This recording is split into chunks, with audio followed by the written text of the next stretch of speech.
C'est à Jodogne, dans une ancienne ferme patiemment rénovée, que s'est installé Serge Hermance. Sa profession, artisan ferronnier. Sa spécialité, les éléments de décoration pour le jardin.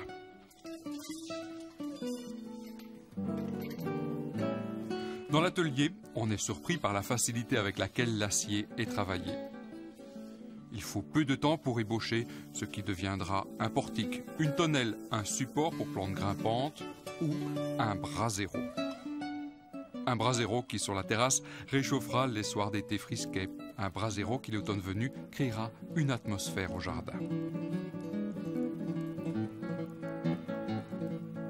Serge construit beaucoup de tonnelles. Il jongle avec les facettes des modèles créés jadis par les ferronniers français ou italiens pour proposer un large choix de création. Si c'est la forme qui assure le charme de l'ensemble, le matériau peut apporter une touche esthétique propre. C'est une grande mode depuis plusieurs années, on laisse le métal rouiller. On va laisser le métal à nouveau, la calamine est encore dessus. Donc pour activer la rouille, ce qu'on peut faire, c'est appliquer soit à la brosse ou en pulvérisant donc un acide. Et avec le temps et la pluie, on peut avoir une rouille en quelques jours. La plus belle rouille est celle qui se forme naturellement. Ensuite, pour obtenir un aspect patiné, cette rouille peut être stabilisée. Si on veut, on peut appliquer un anti-rouille incolore dessus pour les protéger quelques années. Et l'entretien est très facile. Si la rouille revient, on applique à nouveau cet anti-rouille incolore pour lui redonner une protection à nouveau pour quelques années. Si on ne fixe pas la rouille, elle continue à s'attaquer au métal, le rongeant progressivement en profondeur. Ne risque-t-on pas de détruire à terme la tonnelle? Oui, bien sûr, mais l'épaisseur du métal assure une durée de vie d'au moins 20 ou 30 ans.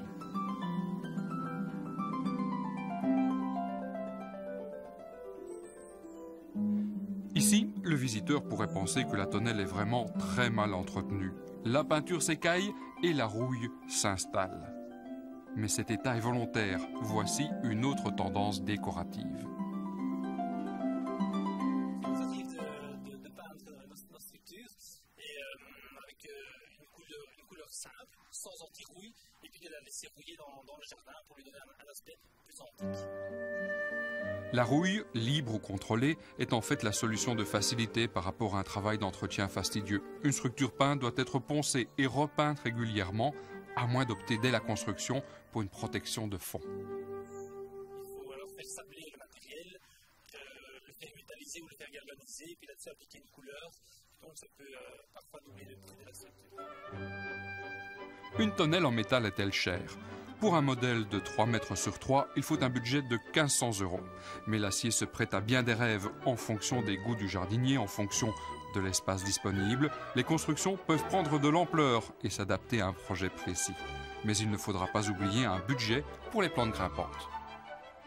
On peut construire la tonnelle avec des végétaux, donc des lierres, des rosiers, des clématites, ce qu'on veut, mais ne pas la couvrir entièrement. Donc laisser une partie de la tonnelle visible, la partie métallique est jolie. Donc les volutes, s'il y en a, c'est bien d'en laisser, qu'on puisse les voir. La ferronnerie au jardin, c'est aussi les simples supports pour les clématites ou pour les rosiers. Ils ont l'avantage de passer beaucoup plus inaperçus que des constructions en bois où les montants doivent être plus larges pour offrir une résistance équivalente.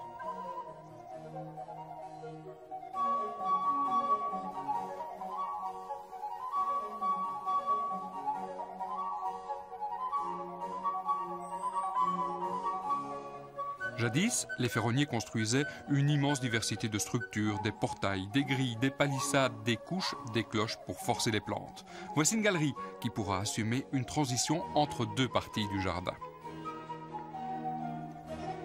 L'acier peut aussi guider en hauteur des hêtres ou des charmes qui créeront une voûte de feuillage. Une structure métallique peut également guider tout en discrétion des hêtres qui réuniront leur feuillage pour créer une couronne circulaire, une belle structure pour occuper le centre d'une large pelouse.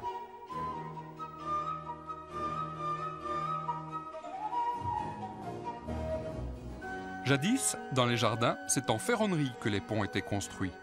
Ceux de belle taille recevaient souvent une glycine.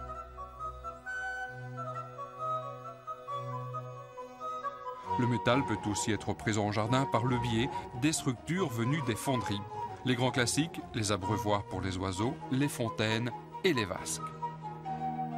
Enfin, ne pensons pas que la ferronnerie est réservée au grand jardin. Une simple étagère sur le balcon ou sur la terrasse peut à elle seule nous offrir tout le charme du mariage du métal et du végétal.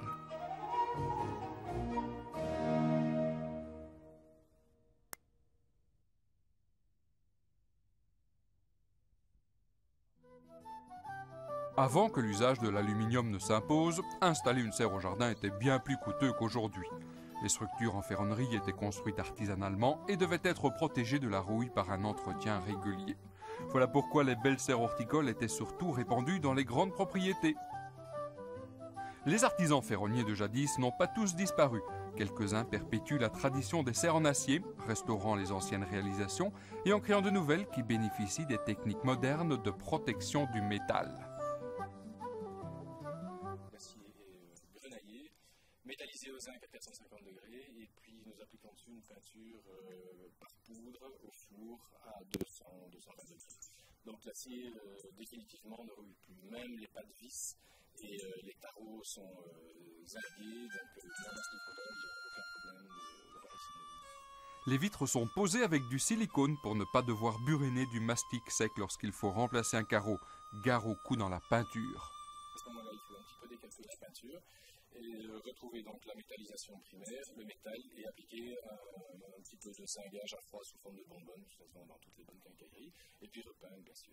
Bon là, il y a toujours un point un petit peu délicat à ce niveau-là, mais on peut garantir plus ou moins une protection de 10 ans dans le cas d'une réparation. Dans le cas d'un acier qui est protégé complètement sans coût, c'est garanti une cinquantaine d'années ou plus.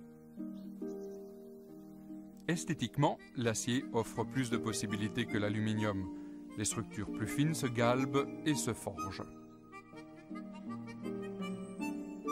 Les latis d'ombrage, actionnés par des poulies, sont aussi très beaux. Si le toit est galbé, les vantaux d'aération doivent aussi être galbés. Tout cela contribue au coût. Pour le même volume, une serre artisanale est 4 fois plus chère qu'un modèle de série en aluminium.